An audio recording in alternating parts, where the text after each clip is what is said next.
I never set out to collect photographs, but it sometimes feels as if photographs set out to collect me, or that some strange genetic sequencing plus the vagaries of fate not only programmed me to be a collector of photographs, but even steered me towards the kind of photography I collect. I guess if I start at the beginning, there's this. I grew up with this photo. It's big, it's framed, and it's possibly still the most amazing group photo and wedding photo I've ever experienced. To this day, its tones remain lush and rich. The fabrics, lace, cotton, tulle, fur, are almost tactile. Its aesthetic arrangement is both weird and wonderful. The picture has at once 23 subjects. It is, after all, the portrait of a family. The eye travels around the image, giving pretty much everyone their due. And yet it has one singular subject, the bride, to which the eye is shepherded by a masterful arrangement of light and dark tones. I don't know who the photographer was, nor do I know anyone in this image. Well, that's not quite true.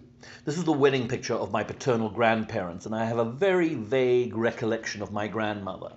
But she looked nothing like this confection of bridal exuberance in the eyes of a 6-year-old, which was when I knew her. Even now, this image exerts a fascination for a number of reasons.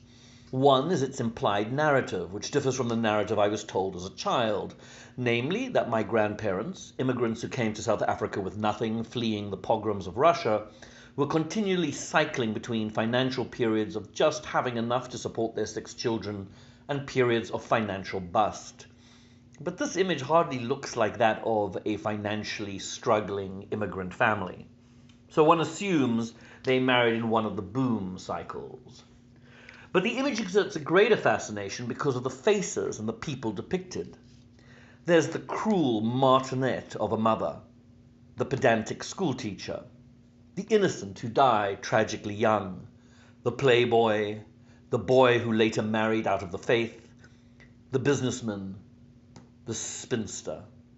Alternatively, there's the heartbroken widow, the husband having an affair, the future parliamentarian, the homosexual, the future rabbi, the suicide, the doting mother of 6.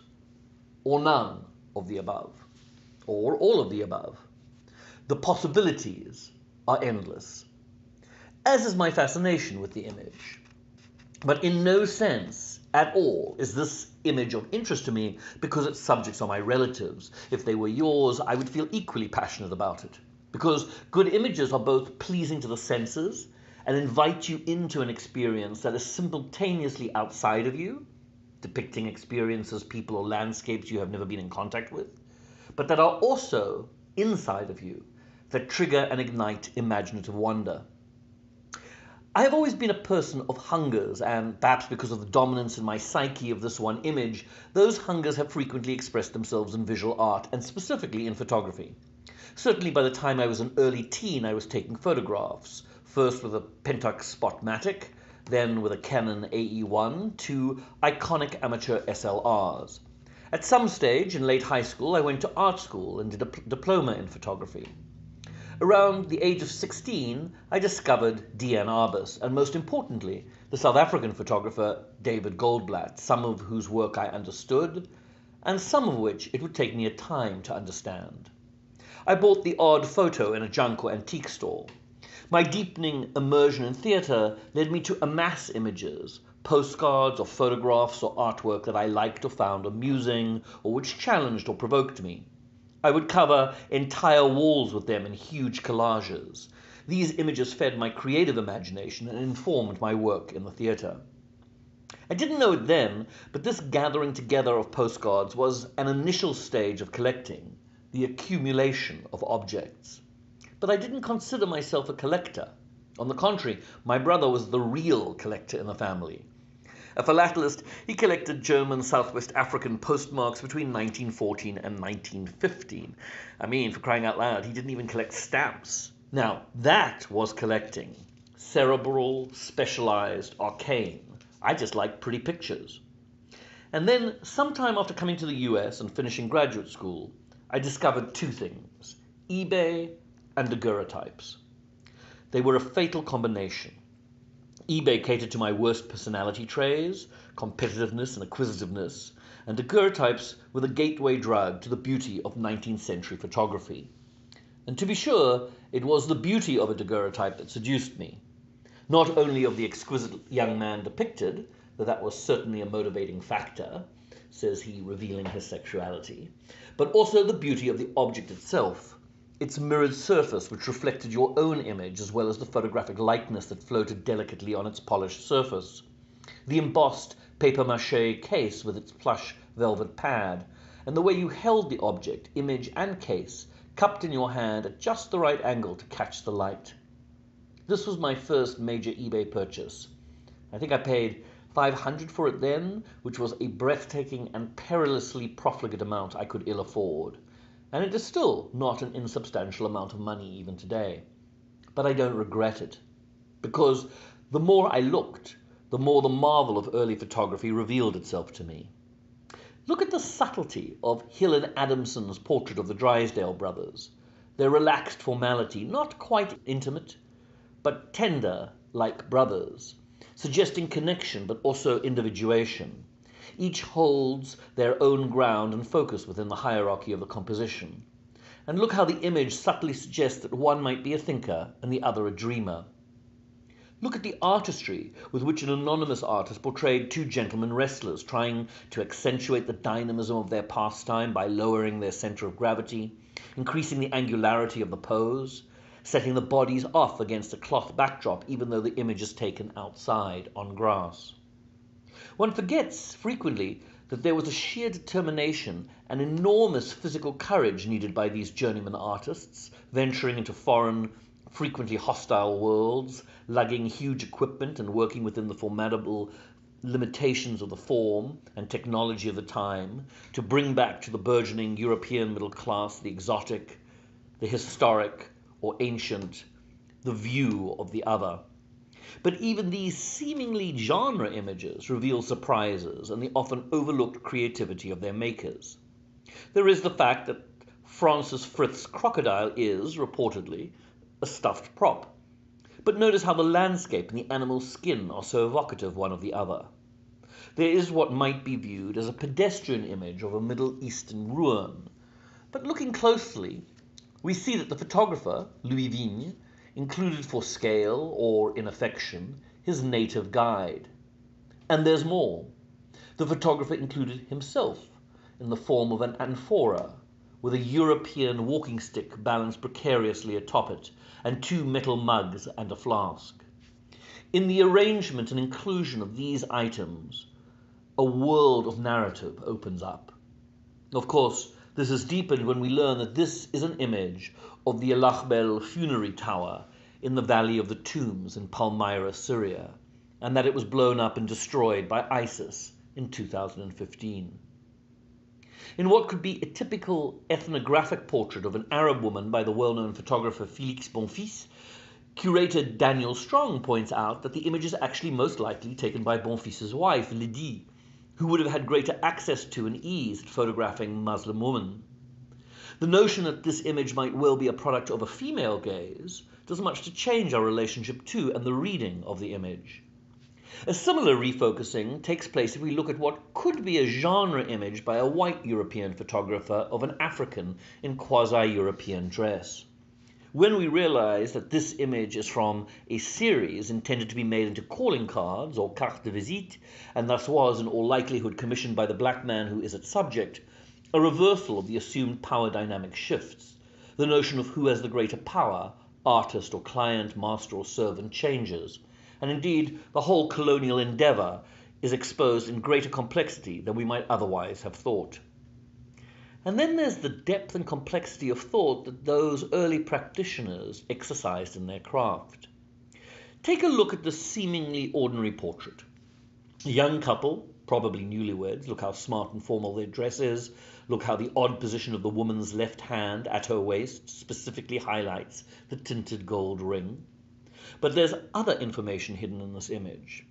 The crease in the freshly unfolded backdrop likely tells us that these were folks who lived not in an urban center where photographers might be plentiful, but someplace more remote, Iowa perhaps, where the itinerant photographer had had to set up shop and had no time to iron the backdrop before these sitters arrived to have their picture taken. There's also something weird in their pose. What are their hands doing? I've mentioned the ring hand, but if we look at the other oddly posed hands, we see that they are each holding or shielding a daguerreotype case, in which we can assume an image resides, and one can surmise that that image is a portrait of the other. Why do I feel fairly secure in that assumption? Because the kicker here is the empty case on the table.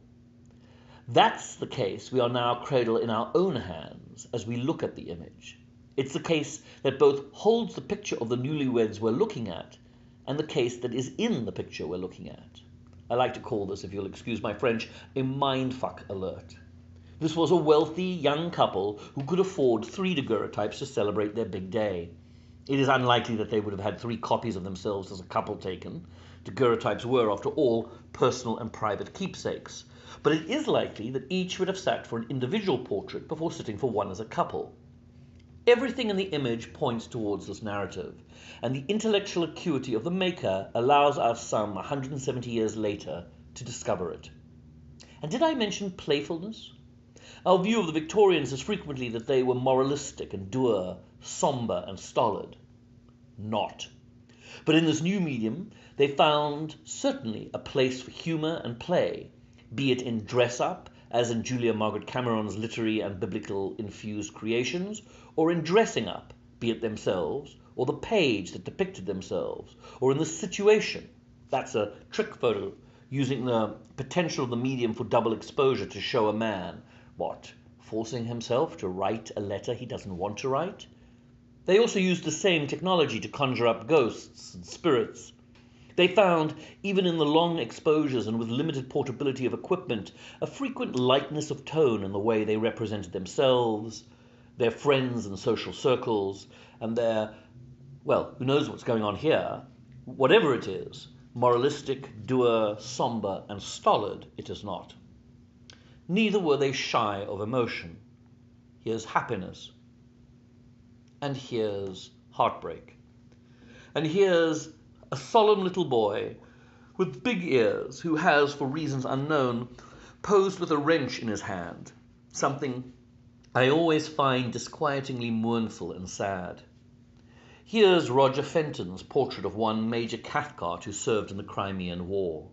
The stoic horse, certainly not presented poised for action, looks less resigned to his fate than the downward-looking, round-shouldered, almost defeated man who sits upon him. This is not a portrait of war as an heroic endeavour, but of the grinding, soul-destroying slog of battle. And it's different to another view of soldiers by Gustave Le Gray. Here ease, poise, and the leisure of camp life are all artfully and self-consciously captured. And this differs markedly from a gorgeous, almost casual image of male camaraderie and intimacy seen in the simple portrait of members of an army battalion. In short, when I opened the door to early and 19th century photography, I saw the extraordinary diversity of expression, the explosion of curiosity, the multiplicity of creativity that the medium unleashed upon the world. And as I had a hunger, I kind of just walked on through that door and devoured everything I saw. And that's the thing about collecting if you're born with that genetic disposition. It's not enough to just look and enjoy from afar. You want to possess the object of your desire. You can't be content with admiring the house from a distance. You want to own the bricks and build the damn thing yourself. But the thing is, at the beginning, you have no clue what you're building, and you barely know what a brick is, let alone a shingle or a piece of sheetrock or siding. And mortar, the stuff that holds the whole edifice together, forget about it. So the first stage of collecting is accumulation. You acquire, and you get good stuff and mediocre stuff and lots of crap.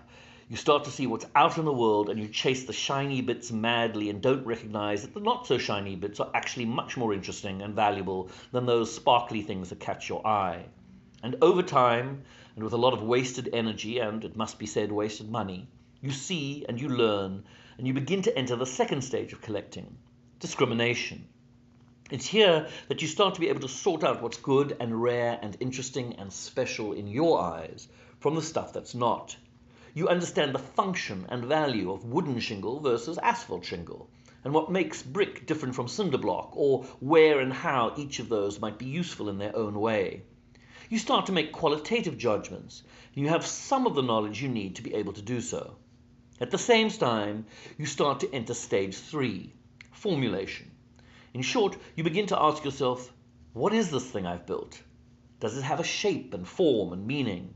You discover mortar and what holds the whole thing together and the whole edifice up. You realize that you really don't need that lovely parachute you fell truly, madly, deeply in love with at the yard sale to build a house, but that vintage stained glass window might look great at the top of the stairs. In my case, I realized 2 things.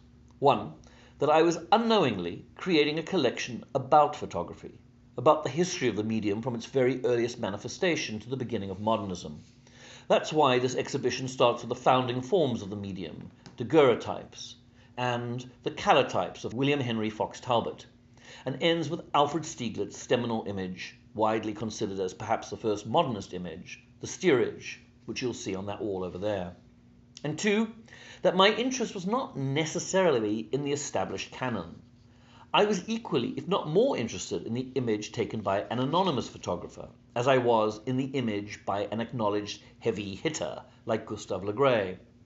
I was interested in travel photos, and class photos, and souvenirs, and art photos, and documentary reportage, and industrial photos, and advertising photos, and photo objects, and photo albums, and group photos, and solo portraits, and erotica, and animal photos, and what we call occupationals, which is a genre depicting people by profession, and scientific, and medical, and architectural photos, and mug shots, and on and on. It has become common to speak of the photography market, by which we mean largely the art photography market. This is a market that consists of, to generalize, name brand photographers of the 19th century, canonical photographic artists of the early and largely mid-20th century, and modern and contemporary artistic work. Everything else, for years looked down upon, and Dale Kaplan, I am sure, will talk about this as she is one of the champions and heroes of these images and artifacts, came to be called, somewhat problematically, vernacular photography, the utilitarian photography that populates our everyday life. But in fact, it seems to me, vernacular photography is photography, or it constitutes the vast majority of it. The outlier is the so-called art photography that dominates the market and frequently the conversation. And it was photography, with a big, broad, expansive, eclectic P, that captured the full range of my imagination, and thus my heart. And nowhere is this more evident than in a part of the photographic universe which is barely touched upon in this show, but which is critical to me and which constitutes a whole other collection of mine, the world of the humble snapshot. In 1888, Kodak introduced the very first amateur camera. For $25, not cheap, you got the camera and 100 exposures. You pressed the button, sent the entire camera back to Kodak in Rochester, New York, and they did the rest. That is, they developed, printed, and mailed your pictures with their distinctive round format and your newly loaded up camera back to you. They made 5,000 of these cameras, and mine is close to the end of the run, number 4,900 and something. They followed this up a year later with an improved camera, and then quickly thereafter an even more improved version called the Kodak No. 2 that took images with a larger diameter. All these cameras you can look at in that vitrine over there, but what's cool is that my Kodak No. 2 was proudly owned by this guy, and this pic and 2 of his albums filled with photographs shot with this very same camera are on display in another nearby vitrine. Kodak was revolutionary, and to appreciate why, we need to come back to our invitation card and the Kodak No. 2 on it. One might think that this is the picture of a photographer with his camera, but is actually much more than this. It's the image of the passing of a torch, or a duel between the past and future. The revolution that Kodak launched was to transfer the making of pictures from the skilled and technically learned to the unskilled novice. Suddenly, anyone and everyone could take pictures pretty much anywhere. Kodak domesticated the camera and the act of photography, introducing them into the popular sphere of the middle-class family and its experience of the world. And we see that in this image. A man in a hat and buttoned-up suit, with his bulky, large-format camera mounted on a tripod to stabilize it, carefully timing the exposure with his pocket watch, as seen by an unseen photographer who only had to press the button on the camera he or she held in their hands for the image to be realized. We're seeing the old through the eyes of the modern. In truth, photography was the ideal medium for the 19th century and the birth of the modern age. Its technological nature, combining engineering, chemistry, and optics, its apparent realism and documentary utility, the comparative speed of image creation and ease in producing and disseminating multiples, its portability and eventual ubiquity, all these fit snugly into the century's rapid advancement in technology and science, industrialization and urbanization, into the growing mercantile middle class with its equally growing disposable income, into a world of expanding colonialism which would introduce us to our first taste of modern globalism, and even, indeed, to populism, fakery, and propaganda. Sound familiar? Anyone remember the promise of the early internet as a great democratic purveyor of knowledge and connectivity, rather than the cesspool of fakery, hacking, bilious hate-mongering, and scapegoating, endless clickbait, and advertising that it's become? It's eerily similar. What we see in looking at these pictures is the exuberance of a medium both celebrating its age and its own delirious and possibly naive potential to both document and shape that age. What astounds me and continues to delight me, though, is the aesthetic modernity of the medium that seemed there right from the very beginning. How modern and oddly contemporary these early images appear. It's almost as if the medium emerged fully formed into the world, carrying with it, even in its embryonic stage, the seeds and shadows of its own demise. It's difficult looking at this early daguerreotype by Gilbert de Prangy of shutters in Cairo and not feel that the framing, composition and viewpoint is peculiarly contemporary, or to look at this image of glassware by Talbot and not see it foreshadowing the work of Andreas Gursky. Every time I look at this painted tintype, I cannot help but be struck how it inadvertently evokes Picasso's portrait of Gertrude Stein, or how Edouard Baldous's image of an artesian well evokes a century later the typological work of Berndt and Hilla Becher of the Dusseldorf school. It's even stranger to think how the reception of photography, the battles that raged over whether it was a utilitarian trade or could be considered a fine art, a battle that is largely over, but whose effects can still be felt in the remarkable affordability of photography compared to other areas of fine art collecting. How that battle between art and commerce, high and low, could be seen to be embodied in the opposing temperaments of its earliest inventors, the extroverted middle-class populist showman and artist Louis Daguerre, and the aristocratic and restrained gentleman scientist Henry Fox Talbot. Or how, in our present digital age, we've come full circle. Photography started out in the hands of experts and transitioned to the hands of the untrained amateur. It can be argued that in the digital age, we no longer strictly practice photography or the drawing with light. Instead, we make images, and the sensors and numbers that constitute this comparatively easy technical feat are far removed from true photography, an arcane and once again specialized practice that has reverted to being safeguarded only in the hands of the trained and the few. Collecting photography is, I like to say, an exercise in radical empathy, in being able to say, I will be there with you and see this on your terms and through your eyes.